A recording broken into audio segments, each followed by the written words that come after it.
예, 오늘은 과학적 사고, 분석적 사고, 그리고 비판적 사고에 대한 얘기를 하고, 그 다음에 그것이 다양성의 논의와 어떻게 얘기가 될 수 있는가, 뭐 이런 생각들을 좀 해보려고 그래요. 그래서 먼저 그 각각의 사고 형태에 대해서 내가 생각하는 어떤 특징 또는 방법을 먼저 얘기를 하고, 그 다음에 다시 다양성의 문제와 한번 연결을 시켜보도록 하겠습니다. 과학하면은 보통 어렵다. 또는 우리 흔히 이런 얘기, 어떤 사람이 얘기를 할 때, 야, 그건 너 얘기는 과학적이 아니야. 이런 얘기를 하면 그것이 의미하는 바가, 약간 그 방법론이 예, 좀 체계적이지 않고 어, 중립적이지 않고 그렇게 어려운 말들을 계속 하시네. 이런 느낌인데 그냥 쉽게 얘기하면, 그건 과학적이지 않아. 이렇게 얘기를 하면은, 너 말, 틀렸어. 틀렸어. 난 그 말 못 믿겠어. 야, 그 뻥이야. 이런 뜻을 의미하고 있죠. 음, 거꾸로 얘기를 하면은, 우리가 어떤 말을 할 때 믿게 만들려면은, 뭔가 과학적이면 좋겠다. 네. 이런, 과학적이면 좋겠다. 근데 도대체 그 과학적이라는 게 뭐냐라는 거죠. 과학적이라는 것이. 그래서 과학의 여러 가지 특징이 있지만 딱 한 가지를 만약에 얘기를 하라고 그러면은 과학하면은 보통 또 생각나는 것이 다른 단어가 하나가 뭐죠? 과학한다. 난 과학한다 하면은 이과생들이 나 과학해 이러면은 문과생들이 너 어떤 걸 떠올리나요? 수학, 수학? 네. 오, 실험 뭐 이런 거. 실험, 실험. 예. 실험한다. 보통 과학하면 실험한다라는 얘기를 많이 하죠. 실험을 하면은 데이터를 얻죠. 네. 데이터. 그래서 사실은 근대 과학의 시작을 얘기를 할 때 갈릴레오 갈릴레이를 얘기하거든요. 그 사람이 한 말이 뭐냐? 측정할 수 있는 것은 측정해라. 측정할 수 없는 것은 어떻게 하냐? 측정 가능하게 만들어라. 그래서 과학은 측정에서 시작돼요. 그래서 측정에서 끝나요. 왜? 거기에서 데이터가 나오기 때문에. 데이터가 없으면 과학이 안 되는 거죠. 과학이 안 돼. 데이터를 다른 말로 바꾸면 증거, 근거, 추론의 근거, 네, 이런 거 되는 거죠. 그래서 과학을 크게 보면은 데이터 드리븐 어떤 프로세스다라고 얘기를 할 수가 있는 거죠. 그러니까 그냥 우리가 주장하고는 완전히 다른 거죠. 의견 다른 거죠. Okay, it's your opinions. That's okay. But it's not science. 그건 너 의견일 뿐이지. 그리고 너 주장일 뿐이지. 그건 뭐. 근데 내가 데이터를 바탕으로 얘기를 할 때는 할 말이 없어지죠. 할 말이 없어지죠. 그래서 과학의 가장 중요한 점이 뭐냐? 우리가 흔히 과학하면 떠올리는 것이 실험. 근데 사실은 데이터, 증거에 바탕을 둔다. 증거에 바탕을 두고 추론을 해서 어떤 결론을 또는 명제를 이끌어낸다. 또는 주장을 한다라는 거예요. 그래서 과학과 과학 아닌 것의 차이는 뭐냐? 데이터가 있냐 없냐. 데이터가 있냐. 그래서 과학적 사고를 한다는 것은 수학을 하느냐, 물리를 하느냐, 또는 화학을 하느냐, 뭐 수학식을 이해하느냐, 미분 방정식을 이해하느냐, 또는 화학의 포뮬라를 이해하느냐, 이런 종류의 문제이기 이전에 사고 자체를 증거에 바탕을 둔 사고의 추론의 프로세스를 하느냐 안 하느냐라는 문제다. 그래서 흔히 얘기를 하기를 과학은 지식의 체계가 아니라 사고의 과정이다. 또는 사고의 태도다. 태도. 데이터에 바탕을 둔. 그래서 가장 첫째 과학의 근거는 데이터에 바탕을 둬야 된다. 그 다음에 또 다른 얘기를 하나 하면은 우리가 소위 추론의 얘기를 할 때 흔히 연역법과 기납법을 얘기를 하잖아요. 그죠? 연역법과 기납법. 근데 근대 과학은 주로 어떤 것에 그 어떤 추론의 방법이 기납법이다, 연약법이다. 귀납법. 귀납법. 귀납법은 데이터의 바탕을 두고 추론을 하는 거죠. 그런데 데이터는 전체가 아니고 샘플이죠. 샘플. 그래서 데이터의 바탕을 두고 추론한 사실은 우리가 두고 하는 얘기가 진리가 아니라 진리일 가능성이 매우 높은 사실이죠. 그래서 우리가 개연성을 가진다 이렇게 얘기를 하죠. 귀납법에 의해서 추론된 사실은 앱솔루트한 진리가 될 수는 never ever. 왜? 세상의 모든 데이터를 다 본 것이 아니니까. 그리고 세상의 모든 데이터라는 것 자체가 디파인이 안 되니까. 내가 관찰한 데이터로부터 이끌어낸 명제는 그 관찰한 데이터의 범주 안에서 사실일 가능성이 굉장히 높은 거죠. 다른 말로 하면은 아닐 가능성이 있는 거죠. 아닐 가능성이. 그래서 귀납법에 의해서 추론된 진리는 개연성이 높은 진리일 뿐이죠. 그걸 진리라고 얘기할 수 있는지 없는지도 모르겠지만. 근데 연역법인 같은 경우에는 사실로부터 참이라고 판정된 명제로부터 연역된 것은 100% 참이죠. 근데 귀납법은 그럴 수가 없는 거죠. 다른 말로 하면 귀납적 사고는 개연성을 가지기 때문에 항상 어떨 수밖에 없다. 나쁘게 얘기하면 불완전할 수밖에 없고, 반증. 예. 거꾸로 얘기를 하면 열려 있을 수밖에, 개방성을 가진다라는 거죠. 개방성을 가진. 개방성을 가진. 왜? 새로운 데이터셋이 나면 우리는 새로 그 사실들을 체크를 해봐야 되니까. 그래서 귀납법에 의해서, 과학적 귀납법에 의해서 만들어진 사실은 개연성이 높은 개방적인 태도를 가질 수밖에 없다라는 거죠. 그래서 영원히 가설로 머물 수밖에 없는. 그런데 지금까지 관찰된 데이터로 봐서는 맞을 가능성이 매우 높은 가설인 거죠. 그런데 새로운 데이터가 나타나면 그것이 맞을지 안 맞을지는 모르죠. 네. 근데 일반적인 대중들의 사고는 네. 지금 말씀하시는 것과는 달리 네. 과학은 진리로 받아들이는 경향이 많은 거예요. 그러니까 그것이 우리가 과학에 대한 일종의 미신이죠. 왜냐하면 우리 생물책만 봐도 10년 전의 생물책하고 지금의 생물책은 굉장히 달라요. 굉장히 달라요. 네, 물리, 미립자 하시는 분들 그 끊임없이 달라져요. 네. 그래서 과학책도 계속 뉴 에디션이 나오거든요. 뉴 에디션이. 그래서 과학은 그때 당시에 데이터로 봐서 우리가 가장 믿을 만한 것이라고 추론되는 사실에 관한 것이죠. 근데 물론 우리가 과학자들이 서로 많은 디스커션을 하고 가능한 모든 데이터를 컬렉션 하려고 노력을 하기 때문에 참일 가능성이 굉장히 높은 거죠. 근데 실제 과학자에게 물어보면 그 어떤 과학자도 이것이 100% 참이라고 얘기하는 사람은 없어요. 근데 오히려 과학자가 아닌 사람들은 그렇게 얘기를 하죠. 그래서 과학적인 사실은 첫째로 에비던스를 바탕으로 하는, 데이터를 바탕으로 하는, 근거를 바탕으로 하지만 반드시 개방적이다.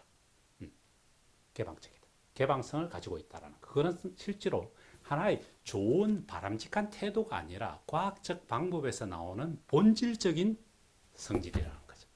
본질적인.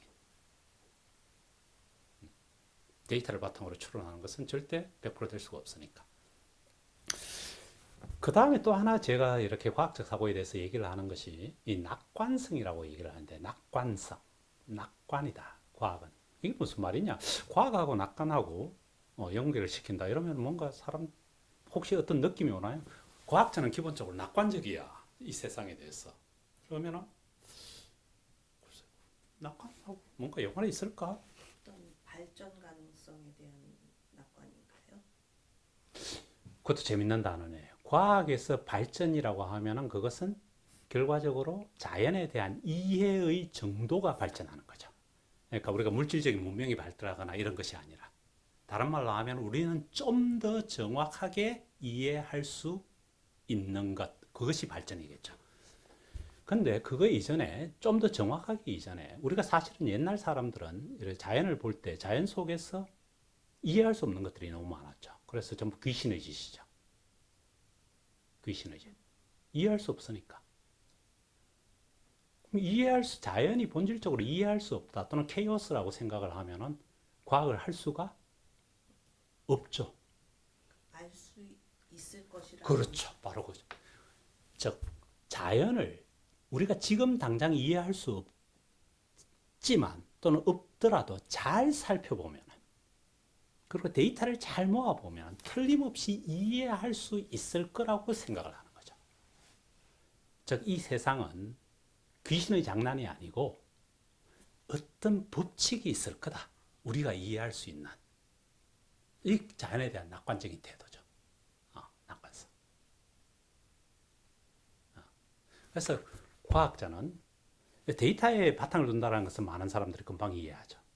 그 다음에 개방성과 낙관성을 가지고 있다는 거예요. 우리는 어떠한 사실에 대해서도 이거 이상해가 아니고 이상한데 잘 살펴보면 이해할 수 있을 거다라고 가정을 한다는 거죠. 그래서 과학적 사고의 특징은 증거, 그리고 개방성, 낙관성을 들 수가 있다는 거죠. 그 다음에 분석적 사고에 대해서 얘기를 하면은 이 분석이다라는 말이 무슨 말인가라는 거죠. 영어로 analysis라고 그러죠. analysis. 분석해봐. 이 커피에 뭐 들었는지 분석해봐. 뭐 이런 거 등등. 굉장히 문제가 뭔지 분석해봐. 이런 얘기를 아주 일상적으로 쓰죠. 근데 분석이 뭐지? 이렇게 얘기를 하면은 생각보다 사람들이 대답을 하기는 어려워요. 영어로 보면 analysis인데 이 뒤에 lysis라는 말은 분해되다라는 뜻이에요. 하이드롤리시스 하면은 가수 분해, lysis 분해된다는 뜻이거든요.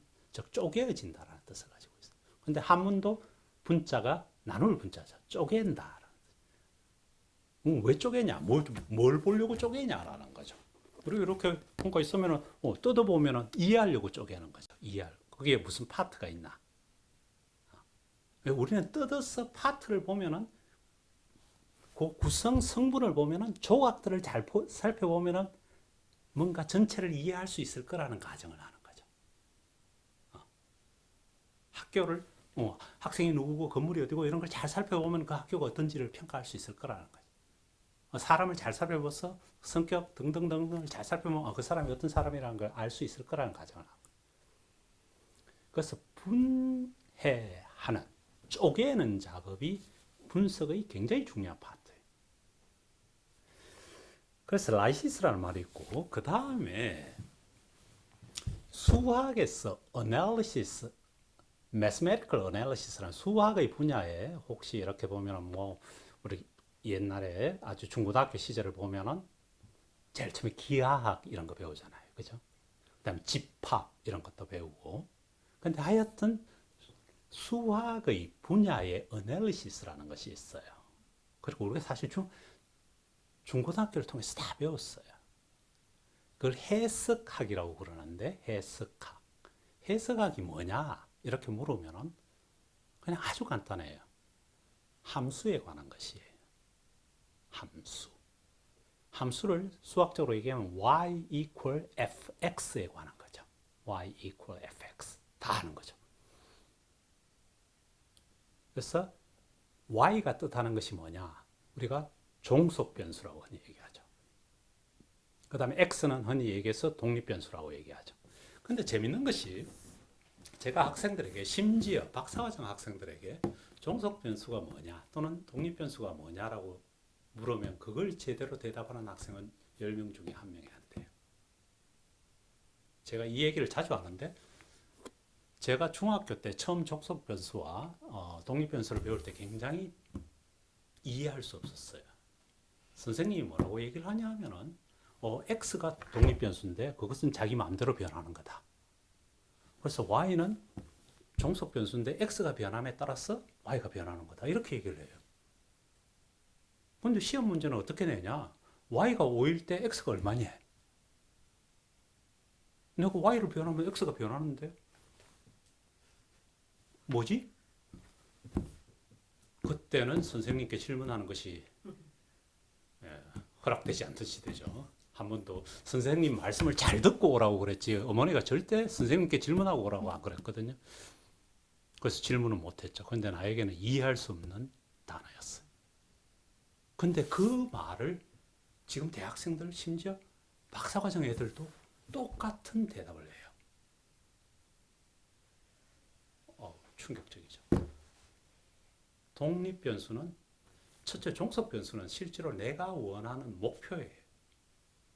내가 얻고자 하는 결과, 목표 결과죠. 아웃풋이죠. 그럼 독립 변수는 뭐냐? 내가 컨트롤해서 제어해서 제어할 수 있는 것. 즉 인풋이죠.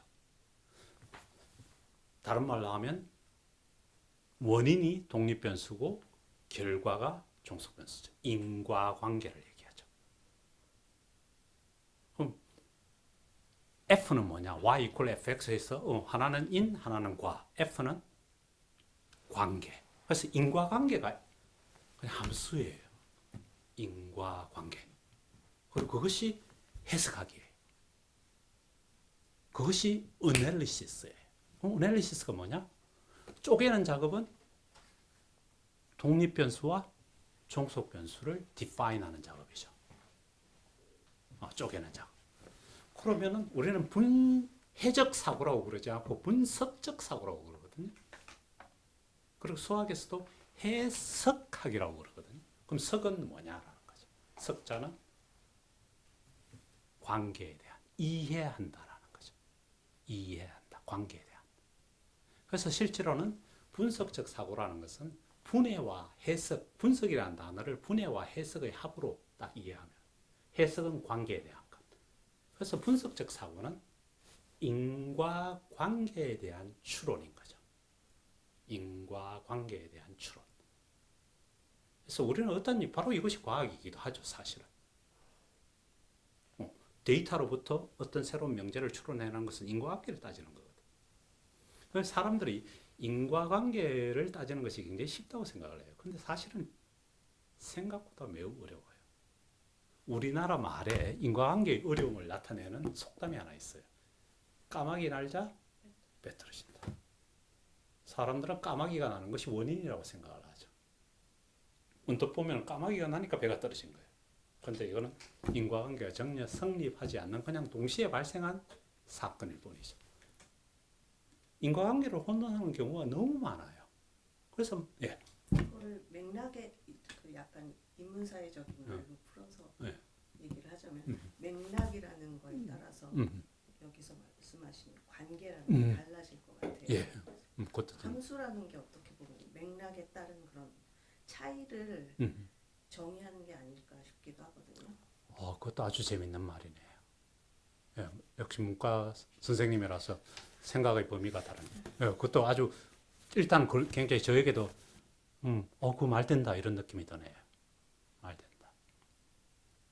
그래서 어쨌든 분석적 사고는 인과관계에 대한 파악 이것을 하는데 핵심적인 그리고 절대 독립변수 인과 과를 혼동하지 않는 그 사이의 관계가 어떠한 경로를 통해서 발생하는가를 이해하는 거죠. 내가 서울에서 떠나서 부산에 도착한다. 근데 경로를 이해하지 못하면 나의 패턴을 이해할 수가 없죠. 내가 무슨 짓을 했는지 이해 못하죠. 내가 어디를 통해서 어떻게 갔는지, 얼마나 오래 걸렸는지, 가다가 무슨 짓을 했는지 이해하지 못한다면 내가 그 사이에 나를 이해하기 어렵죠. 그래서 인과 관계에 대한 이해가 있어야 전체를 파악할 수 있다. 이해할. 그래서 분석적 사고라는 것은 결과적으로 우리가 어떤 현상을 이해하기 위해서 경로, 관계를 깨닫는 일. 그래서 물론 그럼 물론 독립변수와 사실 종속변수를 디파인하는 것은 그래도 좀 쉬운 일이죠. 그런데 관계를 파악하는 일은 생각보다 쉬운 일이 아니죠. 그렇지만 우리는 여러 가지 테크닉을 통해서 사실은 어쨌든 관계를 이해하려고 굉장히 노력하죠. 관계를 이해하면은 더 중요한 것은 y equal fx라는 함수를 이해하면은 우리가 x가 얼마일 때 y가 얼마일까를 예측할 수 있게 되죠. 우리가 원하는 결과를 얻기 위해서 우리가 무엇을 해야 되는지를 이해할 수 있게 되죠. 관계를 알게 되면. 제가 농담 삼아 저 사람은 먹는 것만 주면 다 해결돼. 갑자기 쟤는 먹기만 하면 행복해져. 내 주위에 그런 사람이 있어요. 먹기만 하면 갑자기 모든 것이 행복해져요. 예, 그런 사람들에게는 딱 우리가 어떻게 할 수 있는지 관계를 알기 때문에 인과관계를 알기 때문에 내가 원하는 것을 얻기 위해서 내가 무엇을 해야 되는지 알 수 있죠. 다른 말로 하면 문제를 해결하기 위해서 내가 무엇을 해야 되는지를 문제에 대해서 솔루션을 찾을 방법을 생각해내게 되죠. 그래서 문제를 해결한다. 즉 문제를 풀기 위해서는 분석적 사고를 하지 않으면 문제를 풀 수가 없다. 절대로. 어떠한 경우에도. 그 다음에 이제 마지막으로 비판적 사고에 대한 얘기를 좀 하려고 그러면은 비판적 사고가 사실은 굉장히 많이 특히 일반인에게 심지어 학생들에게 오해되는 것 중에 하나인데 이건 오래전에 이제 학생들에게 야 비판적 사고가 뭐냐 이렇게 물었더니 뭐 우리가 들을 수 있는 한 얘기를 하죠. 그런데 제가 이런 데도 첫째 비판적 사고는 반대를 하려는 것이 아니야. 싸워서 이기려는 것이 아니고 문제는 상대방이 아니라 우리는 진리에 대한 얘기를 하는 거다. 즉 진리를 찾기 위한 어떤 방법이다 라고 얘기를 했더니 이 학생이 나중에 수업이 끝나고 나서 그날 저녁에 메일이 왔어요. 자기 인생의 가장 충격적인 발언이었대요. 자기는 이제까지 한 번도 그렇게 생각을 안 해본 거예요. 비판적 사고가 진리를 위한 것이라는 생각을 해본 적이 없는 학생이었어요. 이기기 위한 아주 재밌는 일이었어요. 하나라면 내가 가서 하나 찾으면 게임이 끝이잖아요. 선생님이 거기에 금을 한 덩이를 던져놨어. 그러면 내가 한 덩이를 딱 찾아버리면 내가 그 방을 더 찾아야 될 이유가 없죠. 근데 거기에 하나 이상의 금이 있다면 한 명이 하나를 찾아도 다른 걸 또 찾아봐야 되는 거죠. 그래서 해가 존재하느냐와 유일하냐라는 질문을 던져요. 그래서 그것이 확인된 다음에 문제를 풀어요. 그러면 해가 여러 개일 경우에는 뭐 수학적인 어떤 가치라고 할까? 네. 그런 게 좀 떨어지는 거. 아니죠. 그건 아니죠. 그냥 즉 하나를 찾았을 때 이게 끝이 아니다라는 사실을 아는 거죠. 만약에 유일하면 하나를 찾았으면 게임 끝이잖아요. 근데 여러 개 있다면 게임이 끝나지 않은 거죠. 계속 찾아야 되는 거죠. 계속 찾아야 되는 거죠. 무슨 얘기를 하고 싶냐 하면 비판적 사고는 어디에 가느냐. 해가 하나냐 아니냐에 대한 질문이에요. 맞냐 틀리냐 이런 얘기는 벌써 할 것도 없어요. 우리는 그런 종류의 얘기는 이미 수준 낮은 거죠. 해가 이미 찾아졌을 때 분석적 사고를 통해서 해를 하나 찾았을 때 이것이 유일한 해냐 아니냐에 대한 질문을 던지는 거예요. 그것이 답이든 아니면 어떤 사고의 방법이든 뭐든 그거 어떻게 해야 돼? 거기 가는데 몇 번 버스를 타야 되지? 10분 버스를 타야 돼. 만약에 그것이 하나라면 난 10분 올 때까지 계속 기다려야 되잖아요.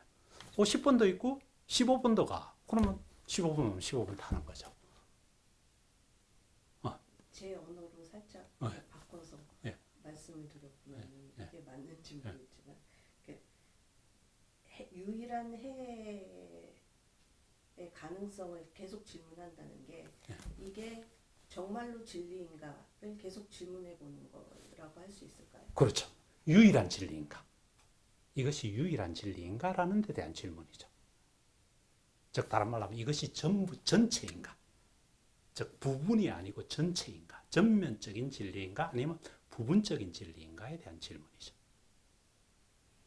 그래서 이게 유일한 거야? 다른 거 없어? 라는 질문을 던지는 것을 나는 비판적 사고라고 얘기한다. 야 그거 틀렸잖아. 이런 거는 뭐 이미 얘기할 것도 없는 거죠. 자 우리가 뭐 벌써 오래된 얘기지만 경영학 책에 뭐 이런 거 있었죠. good to great.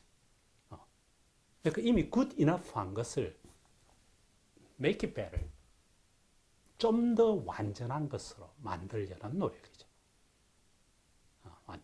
즉 다른 말로 하면은 내가 찾은 솔루션, 해에 대해서 그것이 불완전하다는 것에 대한 자각, 그 다음에 그 앞에서의 겸손,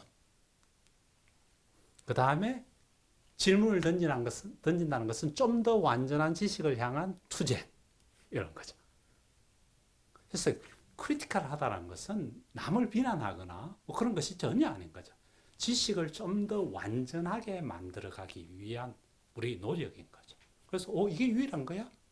이런 질문을 하죠. 이렇죠. 이게 유일한 거야? 다른 거 없어? 그거는 이게 싫어, 이게 틀렸다라는 것이 아니라 이것이 유일한 것인가? 또 왜 다른 가능성이 있기 때문에. 그래서 저는 학생들에게 이렇게 얘기하죠. 솔루션을 찾을 때 첫째는 과학적으로 생각해야 된다. 뭐? 데이터에 대해서. 솔루션을 찾으려면 분석적으로 생각을 해라. 관계를 알아야 돼. 인과관계를 알아야 돼. 솔루션을 찾았을 때는 비판적으로 생각을 해라. 이게 유일한 거야? 다른 거 없어? 라고 질문을 던져야 된다. 그래서 그러면 이게 도대체 다양성하고 무슨 상관이 있냐라는 종류의 문제죠. 다양성하고. 우리가 다이버시티 얘기를 할 때 소위 흔히 DEI 이런 얘기를 했잖아요. 그죠? DEI. 다이버시티, 다음에 equity, inclusion 이렇게 얘기를 할 때 다이버시티는 우리가 그 다이멘션 자체가 세상은 본래적으로 다양하다라는 거죠. 그리고 흔히 하죠. 이 세상의 모든 인간은 다 다르다. 다 다르다는 자체가 이미 거기 다양성이에요. 같은 인간이 없다는 얘기를 뒤집으면 다양하다는 얘기니까. 그리고 사실은 이 세상의 모든 존재가 다 같은 건 하나도 없죠. 그리고 흔히 얘기를 사과 하나 더하기 사과 하나가 우리 초등학교 때 처음 배울 때 1 더하기 1은 2야. 사과 하나 더하기 사과 하나는 사과 2개야. 이건 잘못된 거죠. 왜? 같은 사과가 없으니까. 1 더하기 1은 정확하게 같은 거거든. 그거는 개념 속에서만 존재하는 거죠. 근데 사과는 같은 것이 없으니까. 물론 초등학생을 위해서 충분한 어널리지만 실제로는 아닌 거죠. 그래서 하여튼 과학적으로 생각하고 분석적으로 생각하고 답을 찾았을 때는 반드시 비판적으로 생각을 해라. 그래서 다시 돌아가면 왜 다양성의 문제와 이것을 연결시키느냐. 첫째는 존재 자체가 다양하다. 존재 자체가 다양하다. 팩트라는 거죠. 같은 것이 하나도 없다. 사물의 존재 양식이니까. 그리고 그것의 사물의 존재 양식에 대한 이해가 과학이라. 사물의 존재 양식에 대한 이해. 그리고 우리가 이해한 사실 자체에 대해서 또는 내가 알고 있는 지식에 대해서 개방성. 이건 내가 경험한 데이터를 바탕으로 가지는 거다라는 것.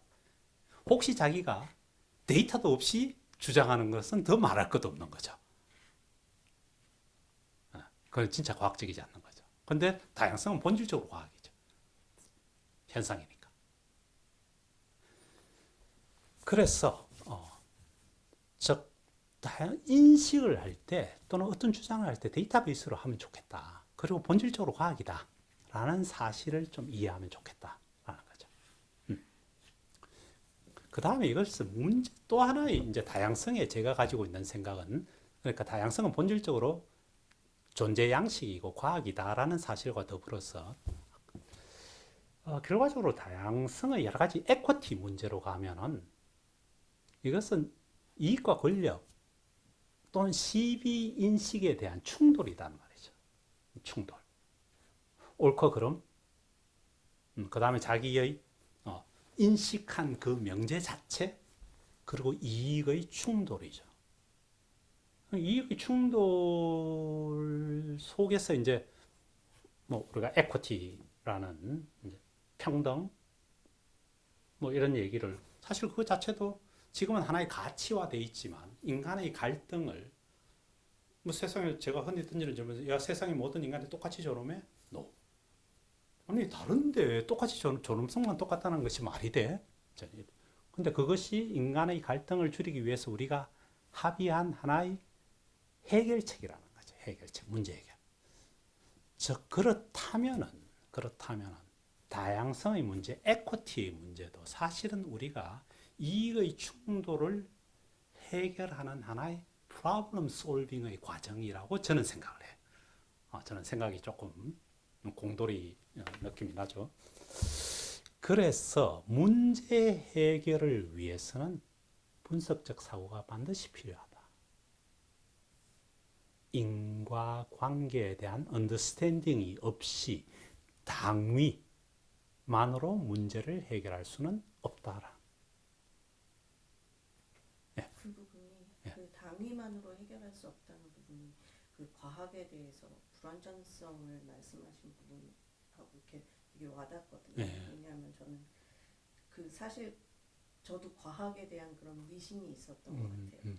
과학은 어떤 중립적이고 완전하고 이런 인식이 강했는데 그 오늘 말씀하신 거의 핵심이 어떻게 보면 불안정성을 자각해야 그렇죠. 된다는 그렇죠. 예. 그 부분이 되게 와닿아요. 그러니까 그것이 바로 크리티컬 띵킹으로 가는 거죠. 그러니까 문제를 해결하기 위해서는 어널리티컬하게 생각을 해야 되고 그 했을 때조차도 우리는 거기서 이것이 과연 유일한 것인가 또는 나의 인식에 대해서도 내가 사실은 어떤 데이터를 바탕으로 그리고 추론을 바탕으로 해서 분석적 사고를 통해서 어떤 명제를 얻었을 때조차도 우리는 거기에 대해서 다시 되물어 봐야 되는 거죠. 이것이 과연 유일한 답인가? 다른 사람 또는 다른 환경에서 다른 답을 얻을 수 없는가? 다른 답을 얻을 수. 거기에 대한 질문이 없었다면 다양성의 논의를 할 수가 없다. 그래서 저는 다양성의 논의를 어떤 우리가 뭐랄까 정의, 평등 뭐 당연하게 우리가 그것이 인류 문화의 발전이니까 이 모든 인간에게 보다 많은 자유를 보다 디선트하게 사는 것들 그것이 문명의 발전이고 문화의 발전인데 그런 것들을 위해서 우리가 해야 될 사고는 첫째 인식의 불완전함에 대한 이해, 시비 판단에 대한 망설임, 절대라고 생각해서는 안 된다. 약간의 저는 망설임이라고 생각을 해요. 사실 우리가 미신이라는 말을 미신은 잘못된 믿음이죠. 잘못된 믿음. 근데 그 한문으로 미자를 잘 살펴보면 어떤 뜻이 있냐면 망설인다, 주저한다라는 말이 있어요. 그것이 이렇게 미혹시키다 이런 뜻도 있지만 망설인다, 이렇게 조금 주저한다, 끝까지 가지 않는 거죠. 그래서 저는 거꾸로 미신적인 태도를 가져야 돼 이렇게 얘기를 해요. 끝까지 가지 않는, 약간 망설이는, 즉 최종 판단을 유보하는. 왜? 그것이 우리는 모든 것의 판단에 대해서 항상 스캡티컬한 거, 회의적인 것이 공부하는 사람들의 특징이란 말이죠. 말한다고 믿으면 그건 공부하는 사람 아니죠. 공부하는 사람은 항상 약간의 삐딱함을 가지고 있어요. 진짜 그래? 에이. 이 생각이 다양성의 공간을 넓혀줄 수 있을 거라고 생각합니다. 그래서 우리의 믿음, 지식에 대한 회의, 그래서 우리가 가지고 있는 많은 생각들, 그것이 뭐 굳이 편견이라 나쁠 것도 없지만 저는 편견도 똑같이 생각을 해요. 바이어스 됐다라는, 이제 편자가 이렇게 한쪽으로 기울었다라는 뜻이긴 하지만 저는 한문으로 그 편자를 어떻게 바꾸냐 하면 부분이라. 그래서 편견은 뭐냐? 부분적인 의견이다. 전체가 아니다. 저는 이 얘기를 굉장히 좋아하는데, 그래서 편견이 나쁜 것이 아니라 부분적이라는 사실에 대한 인식을 가지는 것이 좋겠다. 그래서 그런 점에서 다양성의 문제를 생각하면은, 즉 인식의 바탕에서 시작을 하면은 그 다음 문제들이 조금 더 쉬워지지 않을까 하는 생각을 가지고 있는 거죠. 그래서 저는 기본적으로 다양성은 태도의 문제이기 전에 진리의 문제라고 하죠. 진리의 문제.